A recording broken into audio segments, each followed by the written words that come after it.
আসসালামু আলাইকুম ওয়া রাহমাতুল্লাহ।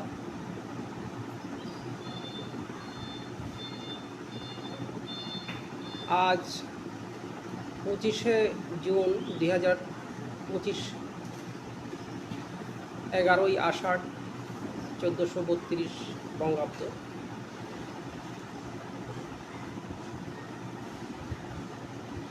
ইরান ইসরায়েল যুদ্ধবিরতির দ্বিতীয় দিন আজ।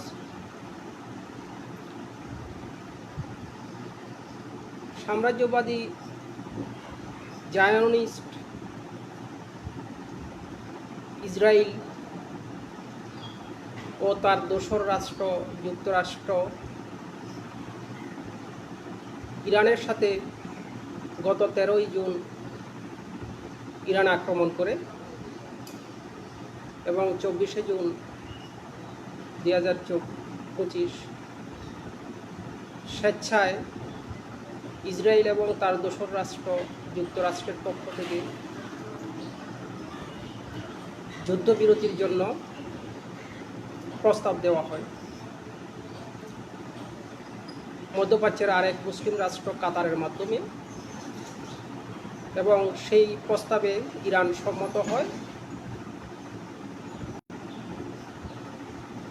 এই সূত্রে যে ইসরায়েল গাজা এবং ফিলিস্তিনিদের সম্পূর্ণ ভূমিতে যেন যুদ্ধ থামায় এবং সাথে ইরানের উপর আক্রমণ যদি বন্ধ করা হয়, তাহলে ইরান যুদ্ধবিরতিতে সম্মত হবে।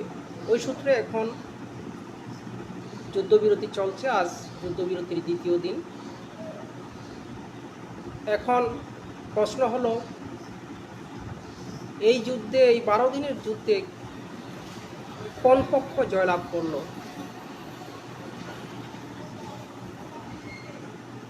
সার্বিক বিচার বিশ্লেষণ করলে দেখা যায় এই যুদ্ধে ইরান বিজয় লাভ করেছে।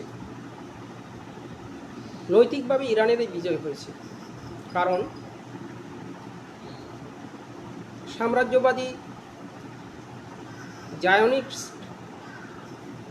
জায়নিজমে শক্তিশালী রাষ্ট্র ইসরায়েল এবং তার দোসররা সহ ইতিপূর্বে সবসময় গর্ব করে তারা বলতো যে ইসরায়েলকে যুদ্ধে হারানো অসম্ভব, বা ইসরায়েল অপরাজেয়। ইসরায়েল দুর্ভেদ্য এবং তাদের যুদ্ধ সরঞ্জাম দুনিয়ায় বিখ্যাত, তার অবশ্যই ঠিক, তবে অপরাজেয় নয়। ইসরায়েল এবং তার দোসরদের ধম্ব এবং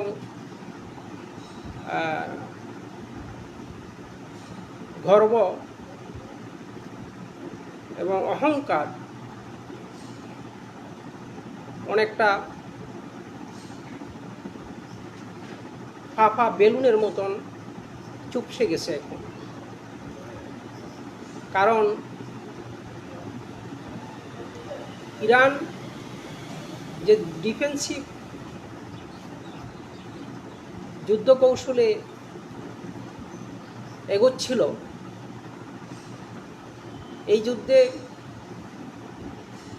ইরান চাক্ষুষভাবে প্রমাণ করে দিয়েছে যে ইসরায়েলের উপরে তাদের আয়রন ডোম, তাদের থার্ড আকাশ প্রতিরক্ষা সিস্টেম বা অন্যান্য আরও আকাশ প্রতিরক্ষা সিস্টেম সহ তাদের অত্যাধুনিক যুদ্ধবিমান F-35, F-16, F-15 এবং অত্যাধুনিক গাইডেড মিসাইল ও তাদের B-2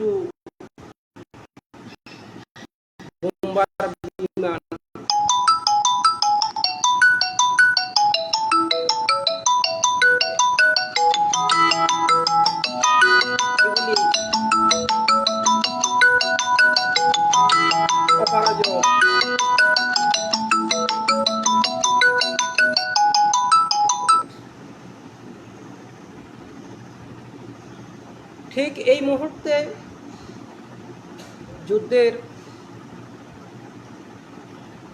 যুদ্ধবিরতি চলছে, তবে এই যুদ্ধবিরতি কতদিন টিকে বা টিকবে এটা বলা মুশকিল।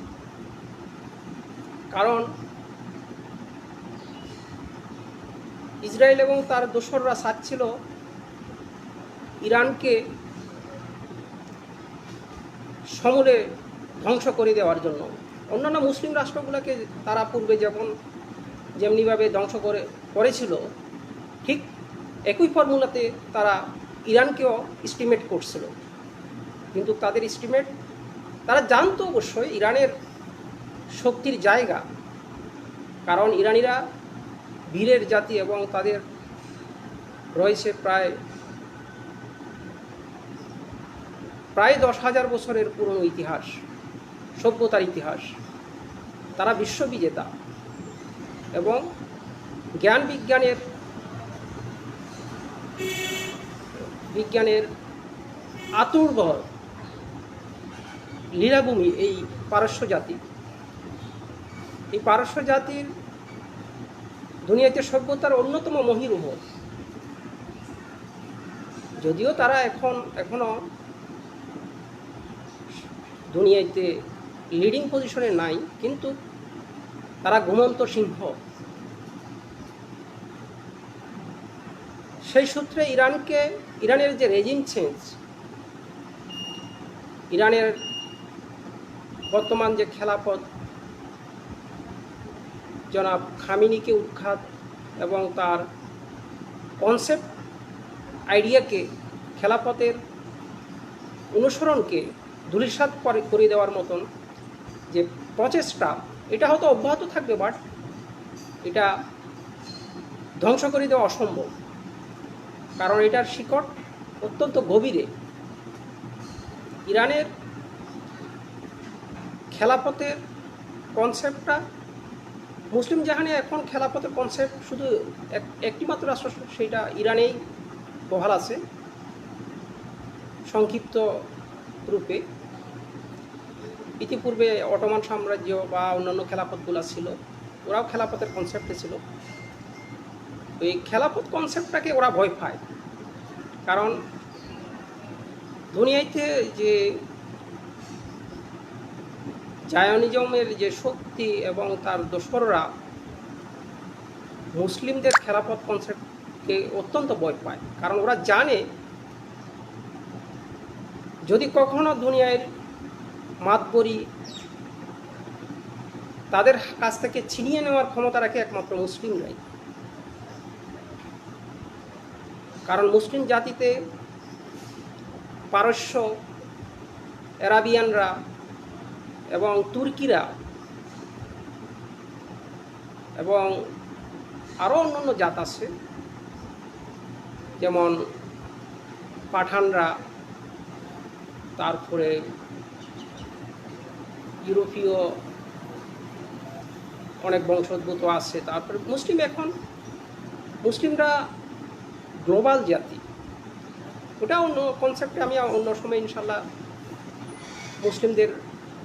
ইসলাম এবং মুসলিমদের যে কনসেপ্টের আইডিয়াটা, মুসলিম ধর্মটাতে গ্লোবাল এবং মুসলিমরা এদের দুনিয়াতে সর্বপ্রথম একমাত্র ধর্ম আল্লাহ প্রদত্ত এবং সর্বোত্তম জীবন ব্যবস্থা। তো ওই সূত্রে ইহুদি এবং খ্রিস্টানরাও কিন্তু মুসলমানদের একটা অংশ। ওরা জানে, ওরা যদিও বিদ্রোহী অংশ, যদিও এখন ইহুদি এবং খ্রিস্টানরা বিদ্রোহী মুসলিমদের মূলধারা থেকে ওনারা একটু বিচ্যুত হয়ে গেছে, তথাপি ওনারা মুসলিমদের মূলধারার সাথে ওনাদের দ্বন্দ্ব হলো দুনিয়ার ক্ষমতা আর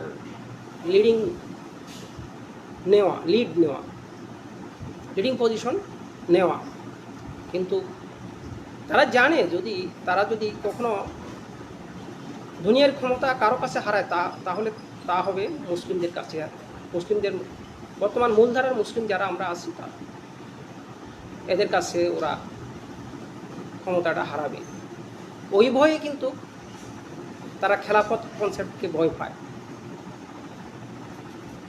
ওই সূত্রে এখন বলা যায় যে ইরানের যুদ্ধ এবং ইরান এবং ইসরায়েল এবং তার দোসরদের যে যুদ্ধদ্বন্দ্ব এটা থাকবে, তবে ওটা থাকবে এবং হয়তো কিয়ামতের আগ পর্যন্ত থাকবে, দুনিয়া ধ্বংস হওয়ার আগ পর্যন্ত থাকবে। তবে এখানে একটা জিনিস হলো, ইরানের নৈতিক বিজয় হয়েছে এখানে, এবং সাম্রাজ্যবাদী শক্তি ইসরায়েল এবং তাদের দোসররা হাড়ে হাড়ে টের পাচ্ছে যে ইরান এবং মুসলিমদের দ্বারা এখন বর্তমানে অনেকটা লিড করার ক্ষমতা রাখে। মুসলিম জাতি তো এখন অনেক ভাগে বিভক্ত, অনেক, কেউ শিয়া, কেউ সুন্নি ওয়াহাবি, তারপরে বিভিন্ন ছোট অনেক কনসেপ্ট, অনেক ছোটোখাটো ইয়া নিয়ে ওনারা বিভিন্ন দল উপদলে বিভিন্নভাবে একতাবদ্ধ না। এটার কারণও আছে, কারণ হলো মুসলিমদের ভিতরে যে অনৈক্য এবং শিয়া সুন্নির যে একটা বিভেদ, ওটাও কিন্তু ইহুদিদের একটা ইয়া ছিল। ইবনে সাবা নামে বিখ্যাত ইহুদির একটা ষড়যন্ত্র ছিল। যদিও আমরা মুসলিমরা আসলে একতাবদ্ধ হতে পারতেছি না, আমাদের জ্ঞানের অভাব, আমাদের কুসংস্কারের কারণে, আমাদের সীমাবদ্ধতার কারণে আমরা ইউনাইটেড হতে পারতেছি না। শিয়ারা মূলত মুসলিম, ওনারা আমাদের সুন্নি মুসলিমদের সাথে সামান্য এই একটা খেলাফত নিয়ে বিভক্তি। ওই সূত্রে ইরানের যে শক্তির মূল উৎস কিন্তু ইরানের জনগণ, কারণ ইরানের জনগণ খুবই সভ্য এবং উত্তরাধিকার সূত্রে ওনারা ভালো ইমেজ ধারণ করে, ওদের আইকিউ লেভেল অনেক উঁচুতে, ওরা গবেষণাধর্মী, নিত্য নতুন গবেষণায় ওনারা আগ্রহী। পূর্বেও ইরানি জাতির অনেক আধুনিক সভ্যতার, আধুনিক ইতিহাসের সভ্যতার প্রাণভ্রমরা ছিল। বিজ্ঞানের সব ক্ষেত্রে, বিজ্ঞান, সভ্যতা, সাহিত্য, সঙ্গীত এবং সভ্যতার যে অর্গানগুলা, সবগুলোর ক্ষেত্রে কিন্তু ওনাদের অবদান অনস্বীকার্য। ওই সূত্রে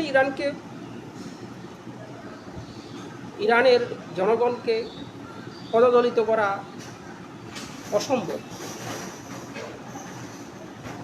আজ যে ইসরায়েল এবং তার দোসর রাষ্ট্ররা সহ ইরানের যে নিউক্লিয়ার সাইটে বিটু বোম্বার বিমান দিয়ে যে আঘাত করেছে, বিশেষজ্ঞদের অভিমত ইরানের নিউক্লিয়ার সাইট পুরোপুরি ধ্বংস হয় নাই। এটাই স্বাভাবিক, কারণ ইরানের নিউক্লিয়ার ফ্যাসিলিটিসগুলা, বিশেষ করে নাতাঞ্জ, ইস্পাহান এবং ফর্দু, অত্যন্ত সুরক্ষিত এবং মাটির কারো মধ্যে প্রায় 3000 ফুট গভীরে এবং উপরে পাথরের পাহাড়। আর দ্বিতীয়ত ইরান রাষ্ট্রটির আয়তন হল 16,48,000 বর্গ কিলোমিটার, অনেকটা বাংলাদেশের প্রায়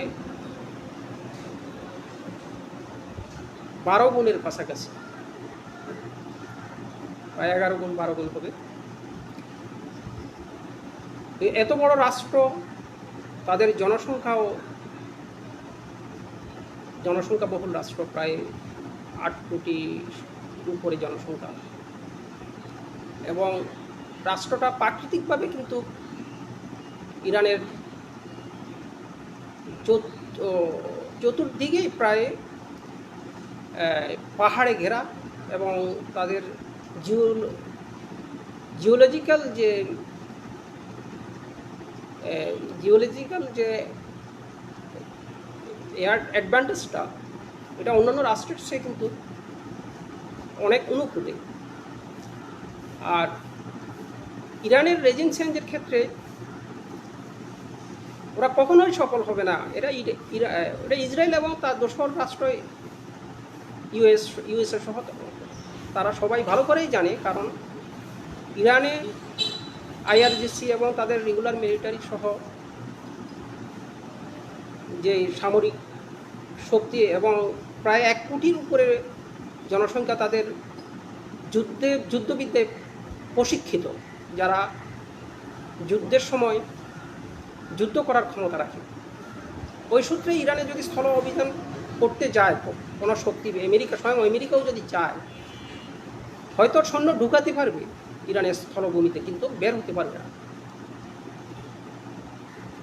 তাদের বের হওয়ার রাস্তা থাকবে না, ওখানে তাদেরকে জীবন দিতে হবে। ওই সূত্রে ইউএস মিলিটারি এবং বড় বড় এক্সপার্টরা যারা দুনিয়াতে যুদ্ধবিদ্যায় পারদর্শী, ওরা জানে ভালো করে ওরা কখনো ইরানে ল্যান্ড এটাকে যাবে না। আর এয়ার স্ট্রাইক করে একটা রাষ্ট্রকে ক্ষতি করা যায়, কিন্তু সমূলে ধ্বংস করে দেওয়া যায় না, তার উপর বিজয় অর্জন করা যায় না। ওই সূত্রে ইরান এয়ার অ্যাটাক ঠেকাবে এবং পাল্টা অ্যাটাক করবে ইসরায়েলের উপর। ওই সূত্রে যে যুদ্ধ প্রলম্বিত হবে। ইসরায়েল বুঝতে পারছে এখন যে ইরানের আসল ক্ষমতা কোথায়, কারণ ইরানের মিসাইল ফ্যাসিলিটিস অত্যন্ত আত্মনির্ভরশীল এবং অনেক আধুনিক, এবং কোনো ক্ষেত্রে আমেরিকার চেয়েও ওদের মিসাইল ফ্যাসিলিটিস সমৃদ্ধ। সুতরাং সেই ক্ষেত্রে শুধু এয়ার অ্যাটাক করে ইরানকে পদদলিত করতে পারবে না, কারণ এয়ার অ্যাটাক করলে পাল্টা মিসাইল অ্যাটাকে ইসরায়েল শূন্য বিচ্ছিন্ন হয়ে যাবে। আর তাদের যে সমৃদ্ধকৃত যে ইউরেনিয়াম, প্রায় বিভিন্ন সূত্র এবং বিভিন্ন বিশেষজ্ঞদের ধারণা মতে, আন্তর্জাতিক আণবিক সংস্থা যে IAEA, ওদের মতে যে প্রায় 400 কেজির উপরে যে ইউরেনিয়াম ছিল উচ্চ মাত্রায় সমৃদ্ধ, সেই সব ইউরেনিয়াম কিন্তু এখন ইরানের হাতেই আছে। ওটা আমেরিকা ধ্বংস করতে পারে নাই, এবং তাদের ইউরেনিয়ামের যে মজুদের যে স্থানগুলো বা ইরানের যে পারমাণবিক ফ্যাসিলিটিজের যে উপকরণগুলা, এগুলা পুরোপুরি ধ্বংস হয় নাই এবং ওগুলা অক্ষত আছে অধিকাংশ বিশেষজ্ঞদের মধ্যে। আর দ্বিতীয়ত, নৈতিকভাবে এখন কিন্তু ইরান পরমাণু বোমা তৈরি করার অধিকার রাখে, কারণ তার সার্বভৌমত্ব এবং সার্বভৌমত্ব রক্ষার জন্য সে এটা করতে পারে। কারণ ইসরায়েল একটা অবৈধ এবং দখলদার জায়নিজমে বিশ্বাসী একটা দখলদার রাষ্ট্র, অথচ তাদের কাছে প্রায় বিশেষজ্ঞদের মতে প্রায় 400-র কাছাকাছি পরমাণু বোমার ওয়ারহেড আছে, পরমাণু বোমা আছে, অথচ ইরানের কাছে কেন থাকবে না? কারণ পরমাণু অস্ত্র হলো একটা ডেটোনেস পাওয়ার। এই শক্তিটা মানুষকে, একটা জাতিকে কিন্তু প্রটেক্ট করে, সুরক্ষা দেয়। এটা শুধু যুদ্ধের জন্য না, এটা কৌশলগত অস্ত্র হিসাবে সুরক্ষা দেওয়ার জন্য। সুতরাং ইরানের যে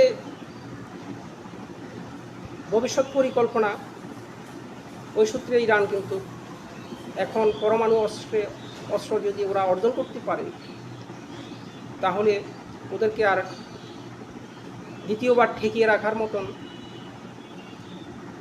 দুঃসাহস হয়তো আমেরিকা এবং ইসরায়েল দেখাবে না। আর দেখালেও কারণ তারা টিকবে না, কারণ ইরান সে নিজেকে রক্ষা করার মতন ক্যাপাসিটি অর্জন করেছে এবং ওই নিজেকে রক্ষা করার, প্রোটেক্ট করার সেই ক্যাপাবিলিটি, পসিবিলিটি তার আছে। সুতরাং আগামী দিন এগুলাতে হয়তো কী হয়, বিশ্ব পরিস্থিতিতে জিওপলিটিক্স ক্ষণে ক্ষণে পরিবর্তন হয় এবং ইরান ইসরায়েল এবং তাদের দোসরদের ভিতরে যে চিরস্থায়ী যুদ্ধ, এটার রূপ প্রকৃতি কোন দিকে গড়ায় তা হয়তো আগামী দিনগুলোতে স্পষ্ট হবে আরও। সুপ্রিয় দর্শকবৃন্দ ও সুধীবৃন্দ, আজ এ পর্যন্তই। সবার মঙ্গল এবং সুস্বাস্থ্য কামনা করে আজকের লাইভ এখানে শেষ করলাম। আসসালামু আলাইকুম ওয়া রাহমাতুল্লাহ।